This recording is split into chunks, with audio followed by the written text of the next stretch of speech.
ladies and gentlemen. Welcome back to Power Vacuum. I'm your host, Belmont, and I've said it before and I'll say it again. Game Pass is the death rattle of the gaming industry. It destroys revenue and sales. It makes smaller games that end up on it harder to achieve sales goal, and it makes even AAA games that end up on it harder to achieve their sales goals. And we have this article from where we at GameSpot.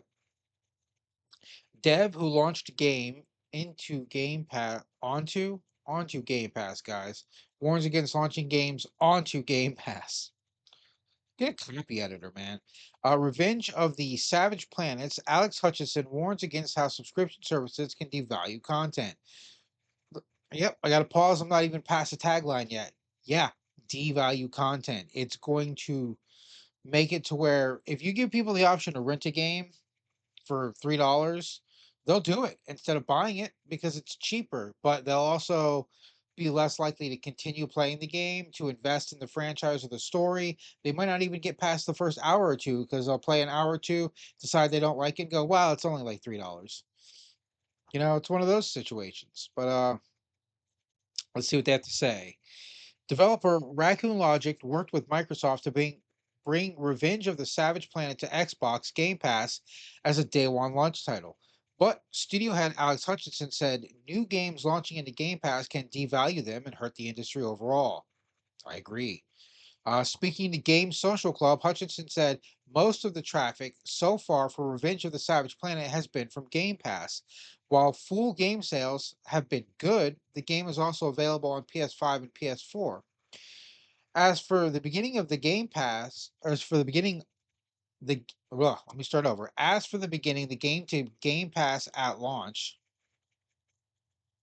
bringing. That's where I screwed up. I read the wrong word. I invented a word in my head. As for bringing the game to Game Pass at launch, Hutchinson said working with Microsoft and presumably taking payment from the company was part of Raccoon Logic's balancing effort of trying to reach as many people as possible and making money.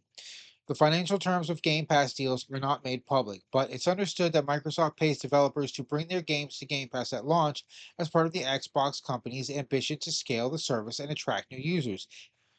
I would really love to see the numbers on this because I want to know how much they're paying. Do they pay per download? Do they pay a flat fee? Do they pay a payment system based on how long it's on Game Pass? I don't know. I would love to know because that really does affect the way the sales work. When you have a game like Red Dead Redemption 2, which did not release on Game Pass at launch, but was the largest media launch in history with dollar numbers being in the 700 million range in a 3-day period on console only. It shows that Game Pass isn't needed to get reach. You just need hype. You just need good advertising. Game Pass might hurt you in the long run. Who knows? Well, I think it is hurting things in the long run because less people are buying games. Hutchinson said the whole industry should agree to only allow games on subscription services a year after release. Great model.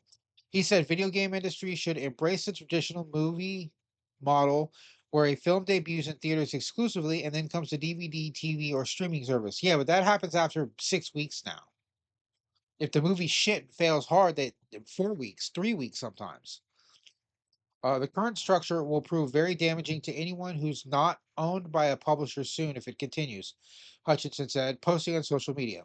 Hutchinson said Nintendo stands alone with respect to retaining the value of games. Everyone except Nintendo is also in a race to value content at zero, which will end in tears, he said. Yeah, no, Nintendo still doing physical media.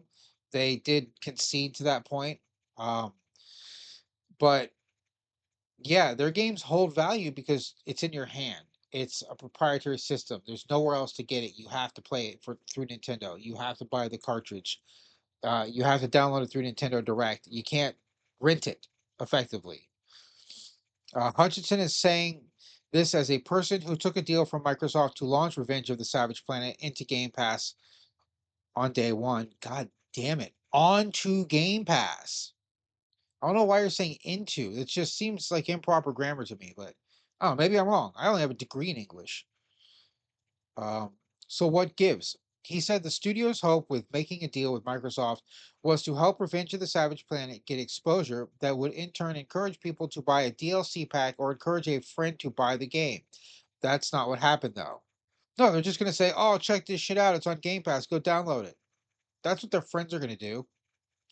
We haven't seen that, or at least not yet. What we've seen is the content has been devalued and that people are less willing to pay for things, which in the long run will likely mean less games being made and a lot more studios going under. Thank you. Thank you. That's what I've been saying. It's killing small studios and damaging big ones. Game Pass Ultimate is the worst thing that has happened to the video game industry.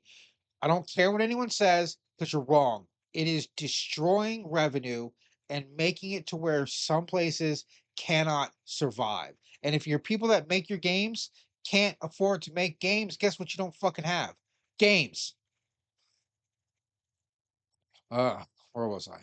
As for Game Pass payments from Microsoft, Hutchinson said it was true that the checks were big enough to make a difference, but that was years ago.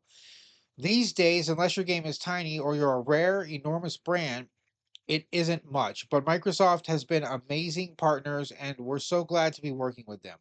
That's called damage control right there. Translation: it's not enough money. That's what I get out of that. It's not enough. It also doesn't give your game long term or your brand lasting exposure, which is what you need if you want to keep making games. Game Pass is a paradigm shift for gaming, and it's model a model that no other major competitor has embraced.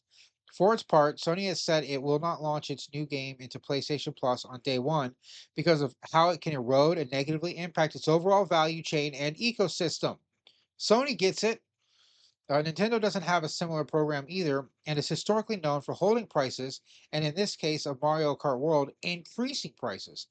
Hutchinson's Hutchinson directed Assassin's Creed 3 and Far Cry 4 while at Ubisoft before leaving to start Typhoon Studios, which released Journey to the Savage Planet in 2020. Google acquired Typhoon for its failed Stadia gaming ambitions before closing the studio and scuttling Stadia.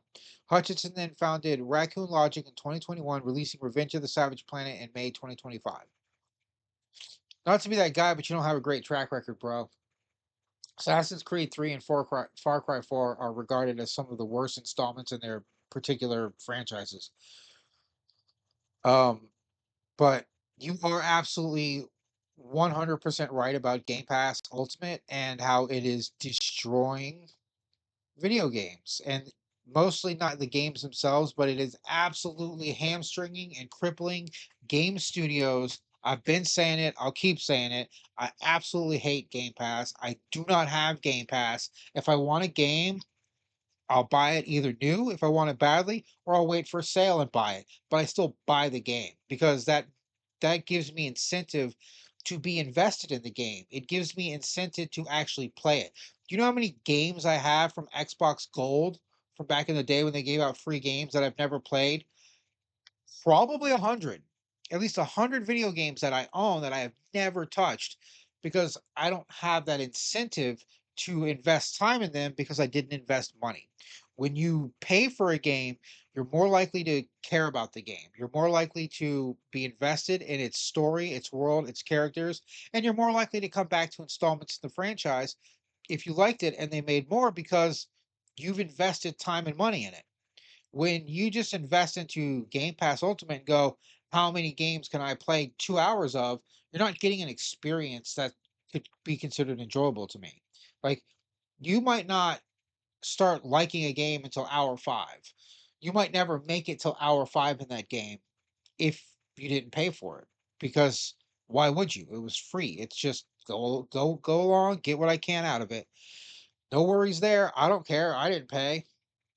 That's the mentality that Game Pass has brought to gamers, and it's just terrible. It's horrible, and I absolutely detest it. I could probably rant about Game Pass for another hour, so I will go ahead and call it short because that's all I have for this article. And this is your host, Belmont, signing out.